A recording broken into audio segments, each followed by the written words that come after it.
লক্ষ্য করছি যে সরকারের বিভিন্ন কথাবার্তা থেকে এবং বিভিন্ন ব্যক্তি আলোচনা থেকে ফুটে উঠছে যে তারা সম্ভবত তাদের লক্ষ্য থেকে কিছুটা হলেও ক্ষেত্র বিশেষে বিচ্যুত হচ্ছে। মানে এই অন্তর্বর্তীকালীন সরকার তাদের যে লক্ষ্যটা কি, এই লক্ষ্যটা নিয়ে কিন্তু আপনাদের নানা রকম ব্যাখ্যা থাকতে পারে।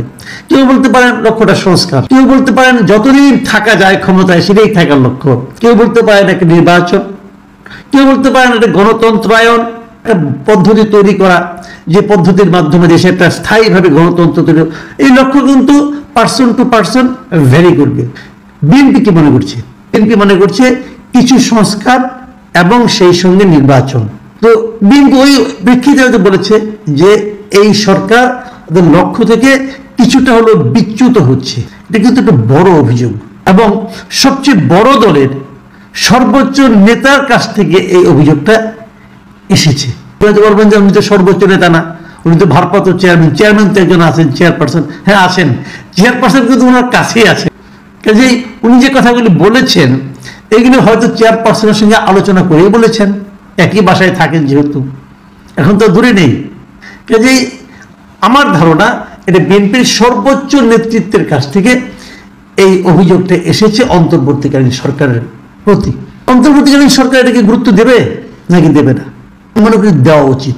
কারণ অন্তর্বর্তীকালীন সরকার কিন্তু আলাদা কোনো অস্তিত্ব না, সারা দেশের মানুষের সরকার। এখন সারা দেশের মানুষের মধ্যে এখানে অনেকগুলো রাজনৈতিক দল আছে এবং অনেকগুলো রাজনৈতিক দলের মধ্যে সবচেয়ে বড় স্টেক হোল্ডার এই মুহূর্তে হলো বিএনপি। কাজেই গুরুত্ব দিতে হবে ভাই। সরকারের মধ্যে এক একজন এক এক রকম কথা বলছে, তেমনও কিন্তু আমরা দেখেছি। একদল বলছে আওয়ামী লীগকে নিষিদ্ধ করতেই হবে, আরেকজন বলছে আওয়ামী লীগকে নিষিদ্ধ করা যাবে না, আরেকজনকে বলছে তার জীবনের লক্ষ্যই হচ্ছে যে আওয়ামী লীগকে নিষিদ্ধ করা। এরকম নানা কথা কিন্তু হচ্ছে, আরো অনেক ক্ষেত্রে হচ্ছে। সংবিধান নিয়ে হচ্ছে, রাষ্ট্রের ব্যবস্থা কি হবে সেটা নিয়ে হচ্ছে, অনেক কিছু হচ্ছে।